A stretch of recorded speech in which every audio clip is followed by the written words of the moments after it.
right, welcome back to ABA exam review and the continuation of our BCBA task list series with behavior change procedures.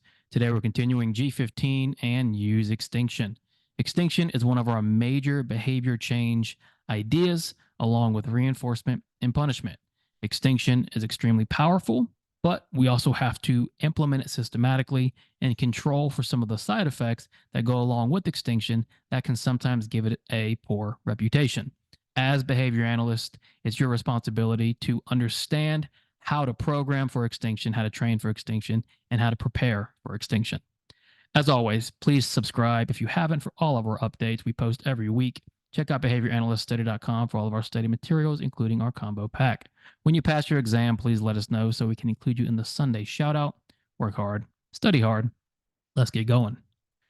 All right, so extinction. What is extinction? Well, simply withholding or discontinuing reinforcement for previously reinforced behavior. It's not a complicated idea. Behavior persists or continues in the future due to reinforcement. When we put something on extinction, we cut off the reinforcement that was once there. So a teacher who previously scolded a child for disruptions, that scolding acted as a reinforcer for the child. She now says nothing. She's cut off the reinforcement to the child. That is extinction. On the surface, a very, very basic concept. A couple key notes. The response must occur to be put on extinction. So don't think by eliminating the response, by blocking the response, that you're using extinction. In order for extinction to occur, the response that previously was reinforced must happen, and then we must withhold reinforcement.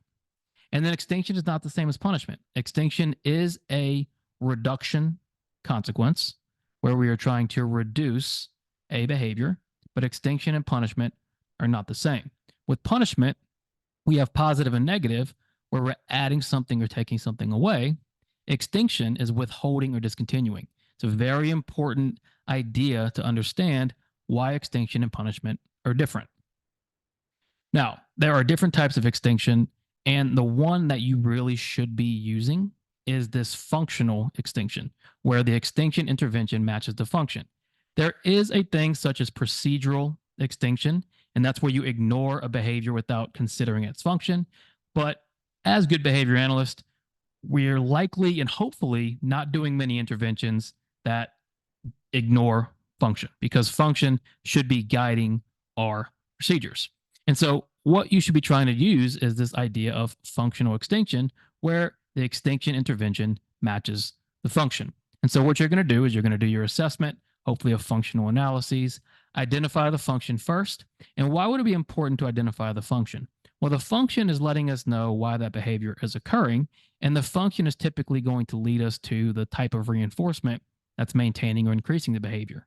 So for example, if the behavior happens to receive tangibles, then the obvious extinction procedure is to withhold tangibles.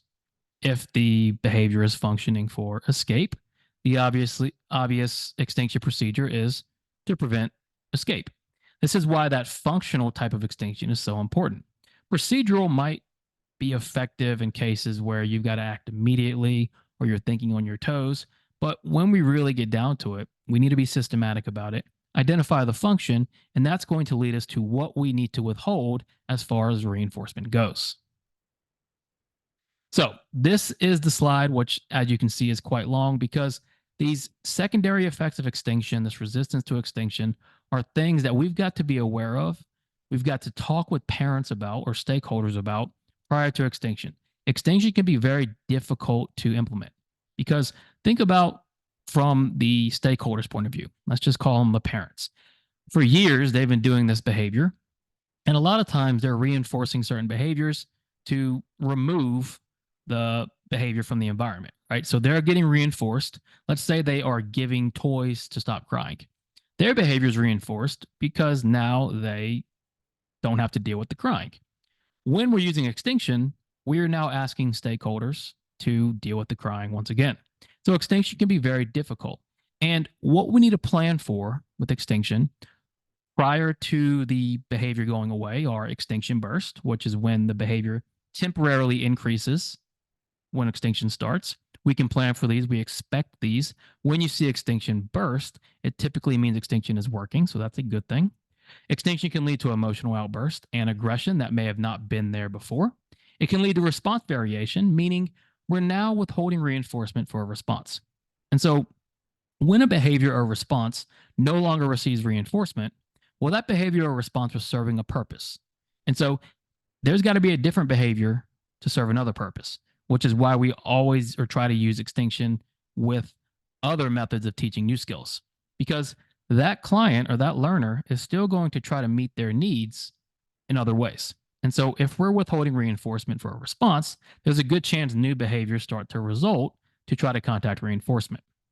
And then once behavior has decreased, we can look at things like spontaneous recovery, which is the sudden emergence or reemergence of an extinct behavior, or resurgence, which happens when the replacement behavior is no longer receiving reinforcement, and therefore the extinct behavior comes back.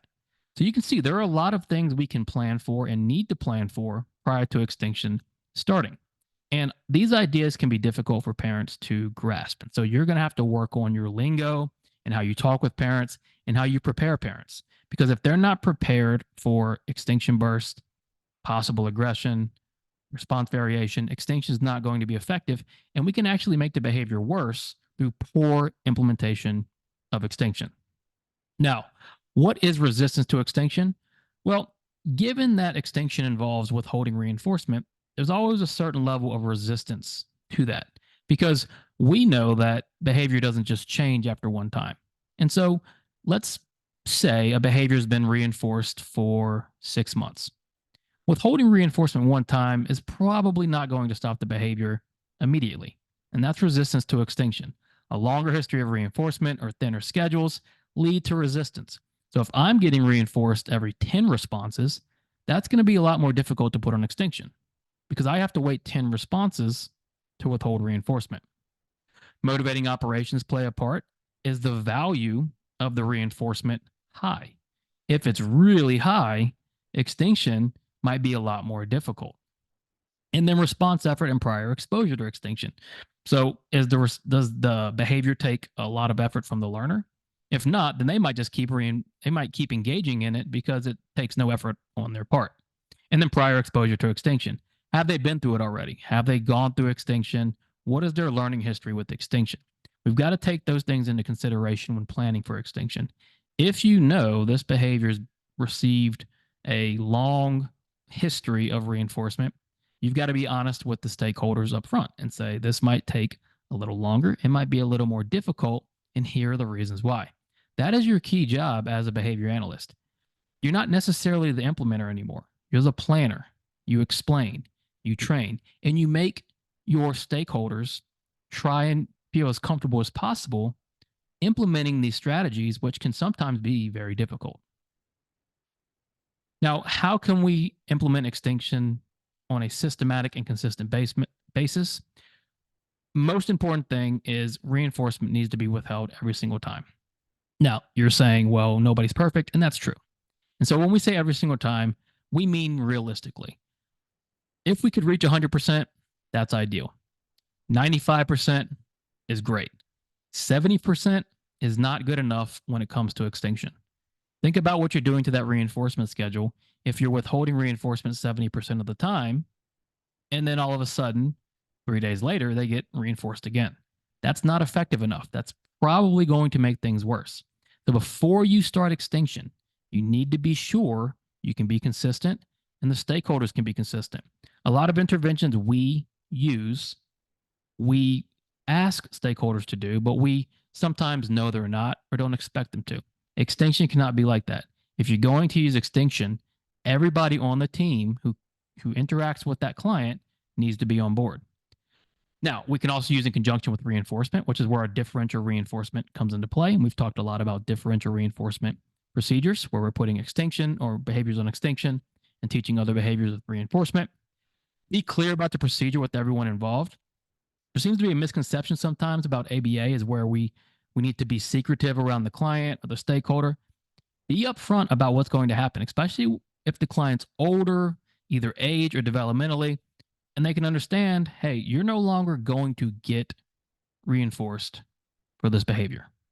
And sometimes that might be enough where they say, okay, well, I need to do something else now. A lot of times that seems so simple, but we don't do that. You have to be clear about what is going to happen with everyone involved. That means the procedure and that means the side effects. So you always want to plan for side effects of extinction. That's part of being ethical.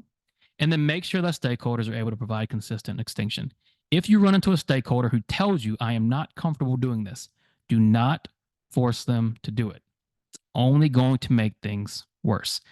So you're going to have to figure something else out, either teach it a different way or use a different strategy. But if they're not able to provide consistent extinction, do not do extinction. Extinction must be consistent. All right. So that is extinction in a nutshell. Again, very powerful intervention for decreasing behavior with a lot of caveats ethically and with side effects. And so the good news is we can plan for those side effects. We expect them. We can work around those and write those into a plan. But it's very important you're upfront and honest. You can't just say, well, we're going to use this procedure. It's going to decrease behavior. No problem. Just do it every day. You've got to warn them. You might see some different behavior, an increase in behavior, maybe some emotional outburst, maybe some aggression. And then when the behavior is gone, you might see it again one day. And you can plan for that because if spontaneous recovery happens or resurgence, we just go back to our extinction procedure, do the same intervention, and the behavior should go back and decrease. Extinction, very powerful, something you're going to use every day as a behavior analyst in conjunction with our other behavior change procedures, especially reinforcement. As always, please subscribe. Again, we post every week. Check out behavioranalyststudy.com for all of our study materials. When you pass, let us know so we can include you in the Sunday shout out. Work hard, study hard. See you soon.